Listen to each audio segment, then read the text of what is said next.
दोस्तों, अक्सर बच्चे अपने फ्रेंड्स या रिलेटिव्स की एडवाइस पर एमबीए तो कर लेते हैं, लेकिन एमबीए के बाद उन्हें आगे क्या करना चाहिए इसकी उन्हें जानकारी नहीं होती, जिस वजह से वे अक्सर गलत डिसीजन ले लेते हैं। आपके साथ ऐसा ना हो, इसलिए आपके लिए जानना बेहद जरूरी है कि आज के टाइम में एमबीए के बाद आप क्या क्या कर सकते हैं। असल में दोस्तों, एमबीए की पढ़ाई पूरी करने के बाद स्टूडेंट्स के पास एक नहीं बल्कि कई सारे ऑप्शंस अवेलेबल होते हैं, लेकिन इनमें से कौन सा ऑप्शन उनके लिए सबसे बेस्ट होगा, ये इस बात पर डिपेंड करता है कि स्टूडेंट का इंटरेस्ट किसमें है और सबसे इम्पोर्टेंट बात, उसके करियर गोल्स क्या है। तो चलिए दोस्तों, इन सभी फैक्टर्स को ध्यान में रखते हुए आज मैं आपके साथ वे सभी ऑप्शन शेयर करने वाली हूँ जिससे आप एमबीए के बाद बड़ी आसानी से कंटिन्यू कर सकते हैं। मगर वीडियो को शुरू करने से पहले अगर आप इस चैनल पर नए हैं और आप इसी तरह की नॉलेजेबल वीडियोस को देखना पसंद करते हैं तो हमारे चैनल को अभी सब्सक्राइब करने के साथ ही बेल आइकन को भी जरूर प्रेस कर दें ताकि आपको इसी तरह की इन्फॉर्मेटिव वीडियोस देखने को मिलती रहे। हमारी इस लिस्ट पर सबसे पहले नंबर आता है हायर एजुकेशन। अगर एमबीए के तुरंत बाद आपके ऊपर जॉब करने का कोई प्रेशर नहीं है और आप अपनी आगे की पढ़ाई कंटिन्यू रखना चाहते हैं या फिर आप अपनी नॉलेज और स्किल्स को और ज्यादा बढ़ाना चाहते हैं तो आप एमबीए के बाद हायर स्टडीज की तरफ बढ़ सकते हैं। हायर स्टडीज के लिए आपको पीएचडी जैसे कोर्स को करना होगा। बिजनेस में पीएचडी को डीबीए यानी डॉक्टर ऑफ बिजनेस एडमिनिस्ट्रेशन के नाम से जाना जाता है। इस कोर्स को आप एमबीए की अगली कड़ी भी कह सकते हैं। डीबीए करने में नॉर्मली 4 से 5 साल लगते हैं, लेकिन एक बार जब आप इन कोर्सेज को कंप्लीट कर लेंगे तो आप मार्केटिंग और बिजनेस मैनेजमेंट के एक्सपर्ट बन जाएंगे और आपके सामने आपका एक ब्राइट फ्यूचर होगा। Prepare for government exams. बहुत कम बच्चों को ये पता होता है कि एमबीए के बाद उनके पास सरकारी नौकरी करने का भी ऑप्शन अवेलेबल होता है। सरकारी विभागों में एमबीए डिग्री होल्डर के लिए administrative officer, project manager, marketing manager और कंसल्टेंट जैसे पदों पर भर्ती होती है। इसके लिए कैंडिडेट्स को UPSC, union public service commission या एसएससी स्टाफ सिलेक्शन कमीशन या फिर राज्य स्तरीय परीक्षाएं जैसे पीएससी, पब्लिक सर्विस कमीशन की परीक्षाएं पास करनी होती है। आप अपने इंटरेस्ट के हिसाब से इनमें से किसी भी एक एग्जाम को अपना टारगेट बनाकर उसके सिलेबस के अकॉर्डिंग तैयारी शुरू कर दे।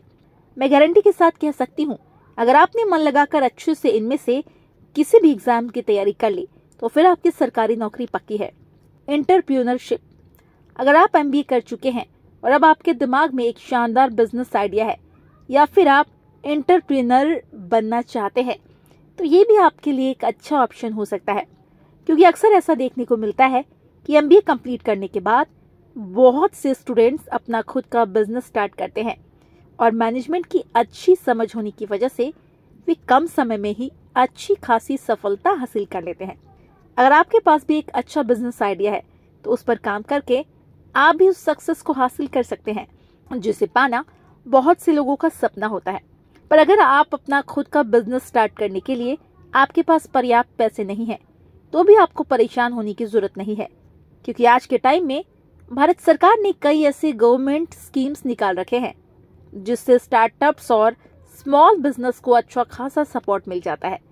आप भी इन स्कीम्स का फायदा उठाकर अपने सपनों को आसानी से पूरा कर सकते हैं। Data analytics. आज सिर्फ भारत ही नहीं बल्कि पूरी दुनिया में डेटा का इस्तेमाल तेजी से बढ़ रहा है। Banking, finance, insurance, e commerce और डेटा एनालिटिक्स से जुड़ी स्टार्टअप कंपनियां अपने यहाँ डेटा साइंटिस्ट और डेटा एनालिटिक्स की हायरिंग बड़े लेवल पर करती है, क्योंकि उनके थ्रू वे कस्टमर्स की पसंद और नापसंद को परखती है। यही वजह है आज के समय में मार्केट में डेटा एनालिटिक्स की डिमांड भी काफी तेजी से बढ़ती जा रही है। आप भी चाहे तो एमबीए के बाद डेटा एनालिटिक्स के रूप में काम करके अपना करियर बना सकते हैं और अच्छी खासी सैलरी पा सकते हैं। Information systems management. इस सेक्टर में भी एमबीए डिग्री होल्डर्स अपना एक अच्छा करियर बना सकते हैं। इस फील्ड की सबसे बड़ी खासियत यह है कि इसमें प्रमोशन और पैसा दोनों ही बेहतर मिलता है। इसमें कैंडिडेट्स को फाइनेंशियल और मैनेजरिकल डिपार्टमेंट्स में काम करने का मौका मिलता है। इसमें आप जिस भी ऑर्गेनाइजेशन के साथ जुड़ेंगे उसकी ग्रोथ के लिए आप हर संभव कोशिश करेंगे।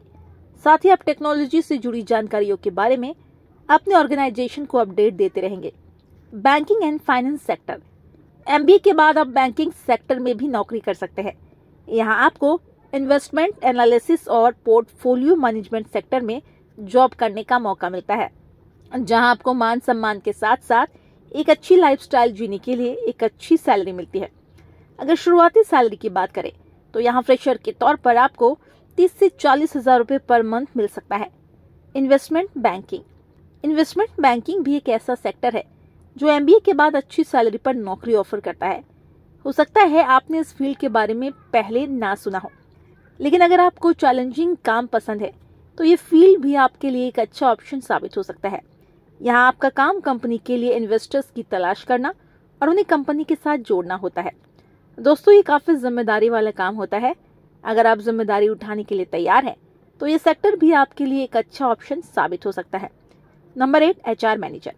एमबीए के बाद एचआर मैनेजर के रूप में भी आप अपने करियर की शुरुआत कर सकते हैं। एचआर मैनेजर का पोस्ट किसी भी बिजनेस या कंपनी के लिए काफी इंपॉर्टेंट पोस्ट होता है।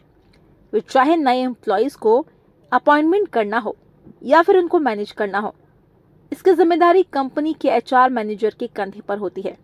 इसके साथ ही एचआर मैनेजर मैनेजमेंट और एम्प्लॉयज के बीच एक कनेक्शन की तरह काम करते हैं। वो एम्प्लॉयज की सैलरी, बोनस, कंप्लेंट्स और उनके सॉल्यूशंस के लिए भी रिस्पॉन्सिबल होते हैं। Number 9, joint family business. I know आपको ये सुनने में काफी अजीब लगेगा, लेकिन अगर आपके फादर का बिजनेस काफी अच्छा खासा चल रहा है तो आप अपनी एमबीए की पढ़ाई पूरी करने के बाद अपने फादर के बिजनेस को ज्वाइन कर सकते हैं। फैमिली बिजनेस ज्वाइन करने में कोई भी शर्म की बात नहीं है। आप एग्जाम्पल के तौर पर मुकेश अंबानी को देख सकते हैं, जिन्होंने एमबीए के बाद अपने फैमिली बिजनेस को ज्वाइन कर लिया था, और आज आप देख सकते हैं कि मुकेश अंबानी की छत्र छाया में उनकी family business day by day कितनी अच्छे से ग्रो भी कर रही है। अगर आप भी चाहे तो एमबीए के बाद अपने फैमिली बिजनेस को ज्वाइन करके उसे और आगे ले जाने में अपने फादर की हेल्प कर सकते हैं।